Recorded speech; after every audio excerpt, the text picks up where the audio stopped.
A tragédia comove profundamente o coração, já que o faz transcender, pelo deleite primevo com o horrível semblante de toda a verdade e com a lamentação, até o prazer catártico da libertação aliviadora.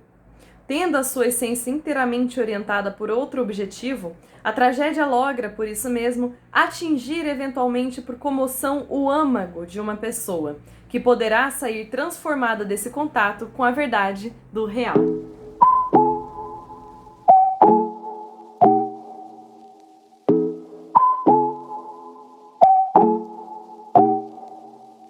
Olá, você aluno, aluna, visitante que está assistindo aqui essa aula, seja muito bem-vindo. Essa aula aqui, aula número 19, a gente vai trazer uma tragédia grega chamada Édipo Rei. Caso você que está assistindo aqui agora não tenha assistido a aula 18, vai ser uma boa para você porque ela introduz aí o contexto, né? Ela explica aí o nosso contexto histórico da Grécia Antiga sobre os tragediógrafos e os comediógrafos, tá bom? A nossa tradução vai ser do Mário da Gama Cury, tá? É uma tradução que eu até... tá aqui o nome dele. É uma tradução até que eu indico para vocês porque ele traduziu toda essa sequência aqui, né? Todos os volumes que nós temos aqui de peças gregas, e é uma tradução confiável. Se não for a dele, eu recomendo também a do Trajano Vieira, tá? Que me foram indicadas e que realmente são boas traduções. Daí, pessoal, como vocês podem ver, tá escrito aqui a trilogia tebana, porque essas três peças, né, Édipo Rei, Édipo em Colono e Antígona, elas conectam, né, a história delas se conecta. A única questão que eu vou trazer aqui para vocês se lembrarem é que essas peças, elas não foram escritas em sequência, tá? Só que são histórias que se conectam. De acordo com o nosso tradutor aqui do livro, né, Édipo Rei pode ser considerada a primeira peça policial, assim, conhecida, tá? A primeira peça policial, porque vai ter aí uma caça, né, uma caça ao assassino, uma investigação, e também pode ser considerada a tragédia, uma das tragédias mais bem escritas ao longo do tempo, tá? Inclusive, um dos juízes mais severos, como diz o nosso tradutor, Aristóteles, em sua Poética, ele vai colocar que Édipo Rei é a tragédia perfeita. Não à toa, ele analisa a tragédia, né? Ele analisa Édipo Rei e fala da sua perfeição, né? De como ela funciona bem e de como ela é bem escrita por Sófocles. Então, vamos pra historinha, vamos pra trama, pra gente conhecer melhor como que é, né? Toda essa temática aí dos deuses e dos homens. Tudo começa em Édipo Rei com Laio. Era uma vez Laio, filho de Lábdaco e esposo de Jocasta, tá? Laio, ele era rei de Tebas, mas ele tinha uma predição, ele tinha um castigo divino. A predição do oráculo para Laio era que se ele tivesse um filho com Jocasta, esse filho o mataria, ou seja, ele mataria Laio, seu próprio pai. Só que acontece que Laio e Jocasta tiveram um filho menino. E aí Laio, para fugir da sua predição do oráculo, né, achando que conseguia dar ali um auê ali nos deuses, ele pegou o seu filho, bebezinho, amarrou os pés, furou e amarrou os pés dele e deu esse filhinho para um criado, né, para um criado pastor, abandonar o menino no Monte Citeron, assim, né, deixar o menino ali abandonado, presinho pelos pés, para que nada acontecesse com o menino, para que ele acabasse ali abandonado, mortinho, e Laio pudesse se safar da predição dos deuses. Só o que acontece? O pastor, né, o criado de Laio, foi pro Monte Citeron, só que ao invés dele abandonar o menininho, ele teve piedade, ele ficou com dó de deixar o menininho lá abandonado. O que ele fez? Ele entregou esse menino a um outro pastor, aos cuidados de outro pastor.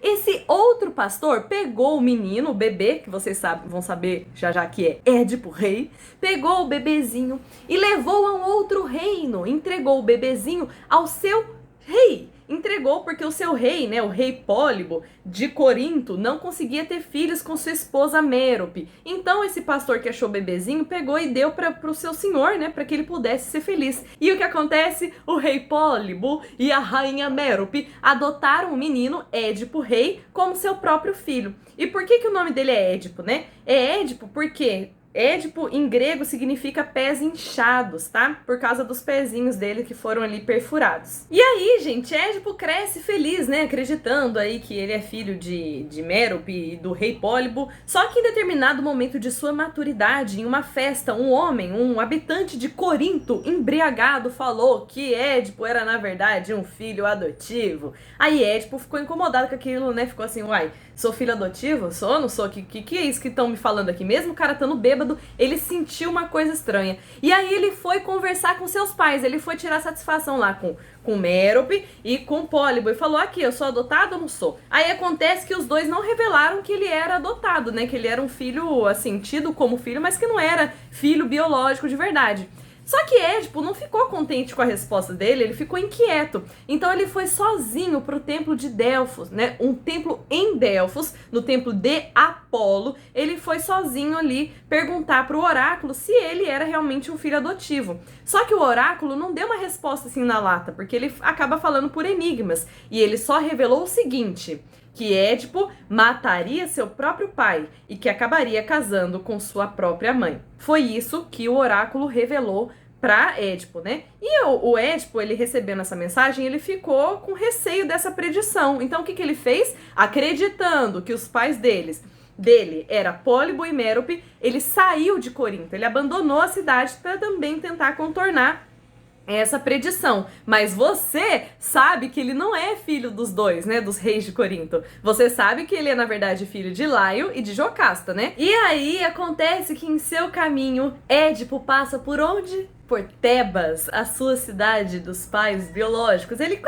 tá fugindo de Corinto, ele passou por Tebas. Passando por Tebas, que tá sendo afligida por um monstro chamado Esfinge, né? Não sei se vocês têm a imagem da Esfinge, mas é um ser mitológico que é metade mulher, né? Daqui pra cima é mulher, tem voz de mulher e tudo, ela canta, né? Enigmas, e da metade, o corpo dela é de leão, com garras de leão e uma cauda de serpente. É um ser mitológico que tá ali devastando a cidade, comendo até os tebanos que não sabem responder os enigmas dela, né? Enfim, a cidade estava sendo ali amedrontada por um ser mitológico muito louco. E aí acontece o seguinte, Édipo passando por lá, no caminho, numa encruzilhada de 3 caminhos, ele encontra um carro, passa um carro por ele guardado, né, um carro de uma pessoa importante, pelo visto, com um senhor no meio e um arauto. E aí, de uma forma assim meio arrogante, meio rude, esse pessoal que tá do carro, ele falou, ô, senhorzinho, ô, senhor, que não sabe o nome, né, sai da minha frente. E aí o que acontece? Édipo ficou bravo, Édipo reagiu.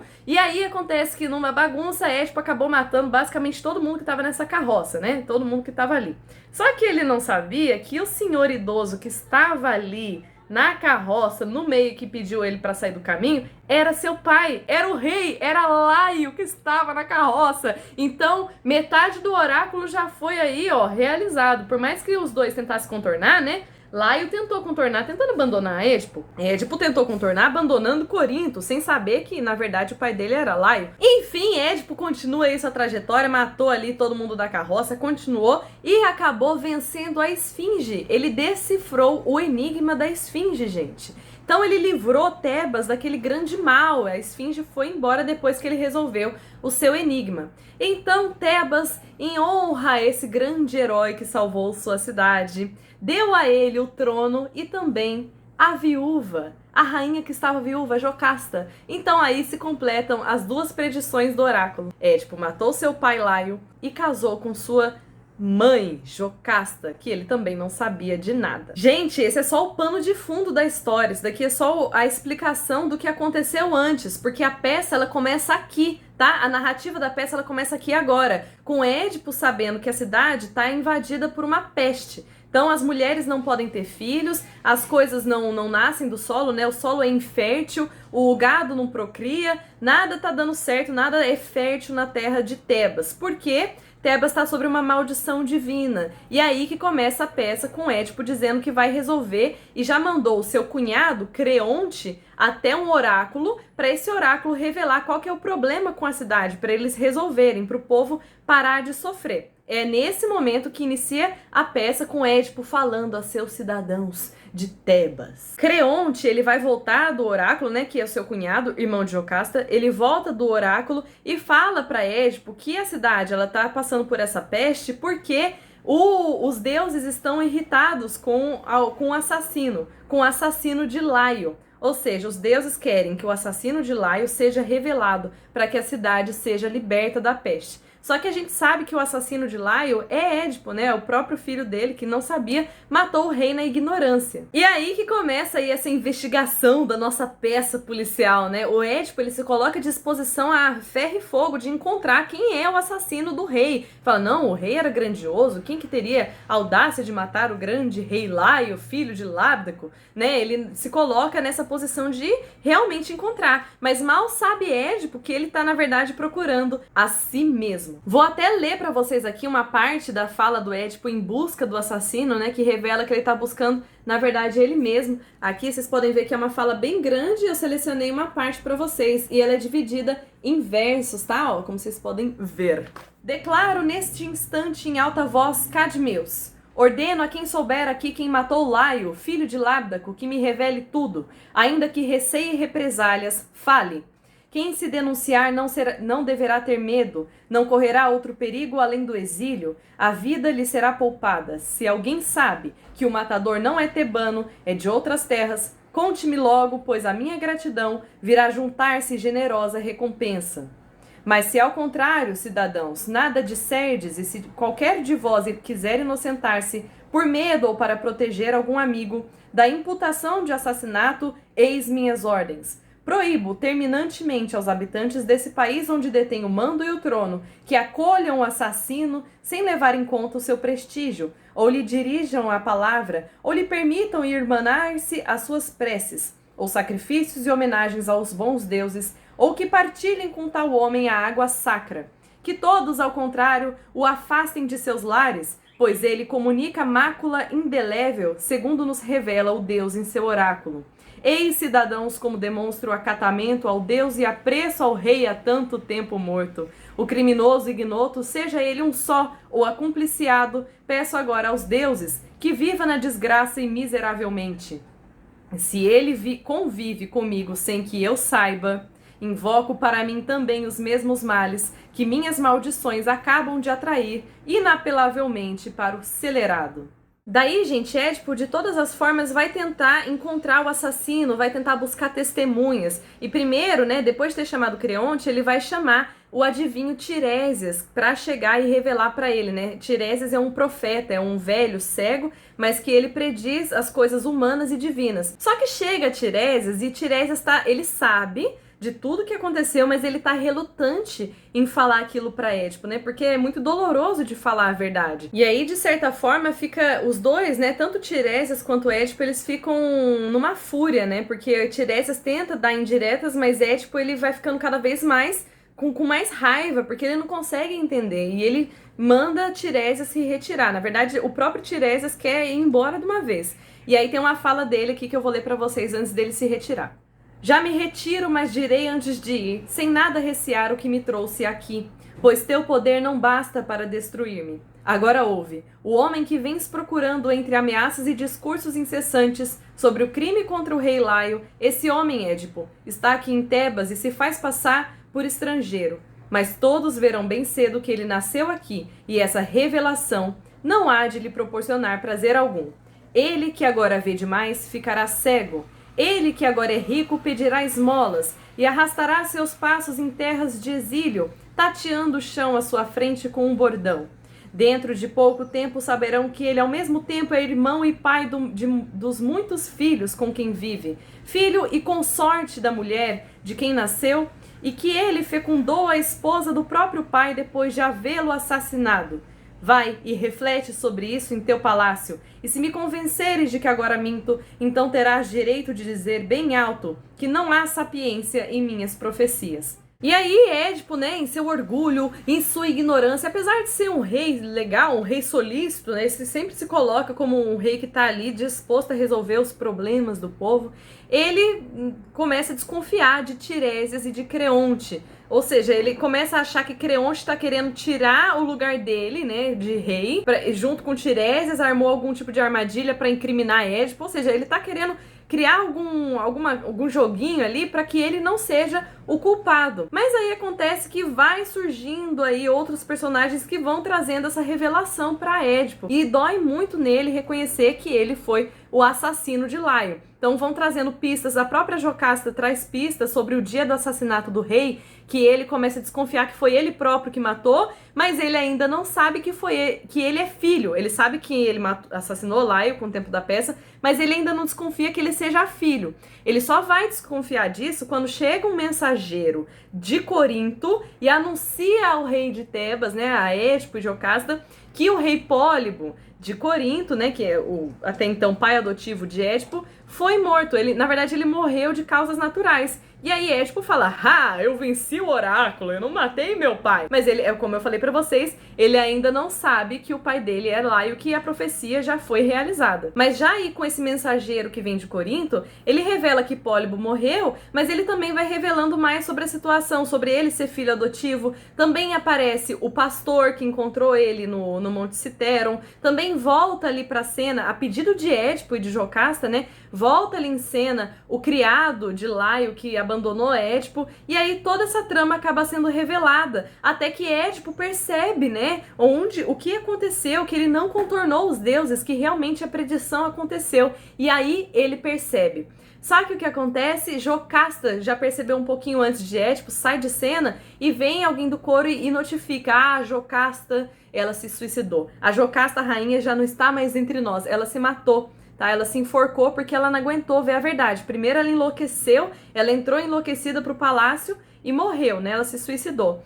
Édipo, vendo toda a situação acontecer, isso não se passa em cena, tá, gente? Isso é notificado pelos mensageiros, pelo coro, pelo corifeu em cena, mas não mostra essa cena toda. E aí Édipo, ele vendo a Jocasta, sua mãe e esposa ao mesmo tempo, né, falecer, ele pega um broche que estava no vestido dela e se cega, sem relutar, ele fura o próprio olho, porque ele não quer ver tamanha atrocidade. Inclusive, as filhas e filhos, né, que os dois tiveram juntos. Inclusive, uma dessas filhas de Édipo é Antígona, tá? Aqui que tem a continuação da peça, né, sobre os mesmos personagens. Antígona é filha de Édipo e de Jocasta. Então, na verdade, Édipo, ele teve um filho com sua própria mãe, então ele é pai e irmão da própria filha Antígona.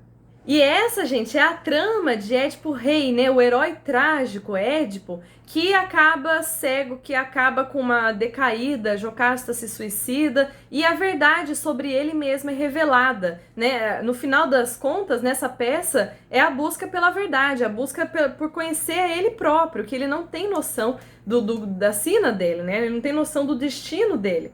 Por mais que o oráculo tenha falado, Édipo, ele foi cego a peça inteira, e no final ele acaba literalmente cego, né? Ele próprio se cega para não ver as atrocidades que ele cometeu, inclusive não tem coragem de ver a realidade mais, né? É muito bonita a fala de Édipo nesse momento, apesar de ser tudo muito trágico, né, aqui nessa peça, as falas, elas são muito bonitas, elas têm uma beleza, assim, na descrição dos acontecimentos. E aí, gente, o que essa peça traz pra gente, o que Sófocles traz pra gente, é que não tem como contornar os deuses, não tem como contornar o destino, né, essa é a escrita de Sófocles, porque por mais que você tente contornar o oráculo, por mais que você tente fugir, tá predito.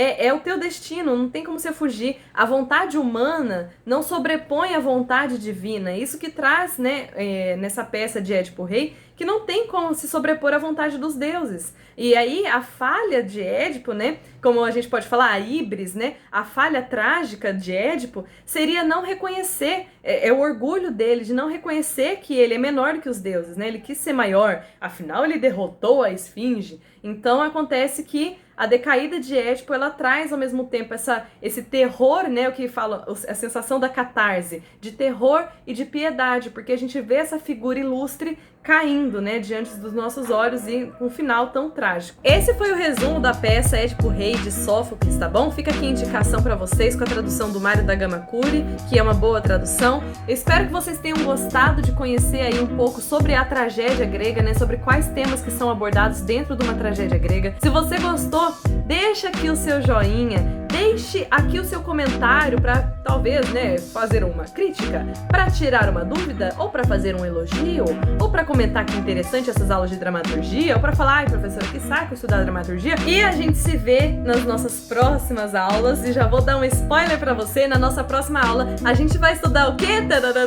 Uma comédia grega, né, porque já chega de tragédia, gente, eu só tenho a máscara da tragédia, sim, eu só tenho a máscara da tragédia porque a da comédia quebrou, mas nem só por isso que a gente vai falar só de tragédia, não é mesmo? E daí na próxima aula eu vou trazer pra vocês uma peça de Aristófanes pra gente também conhecer esse outro lado, pra gente conhecer o lado cômico da Grécia Antiga, tá bom? Então a gente se vê lá, um grande abraço e fique em paz!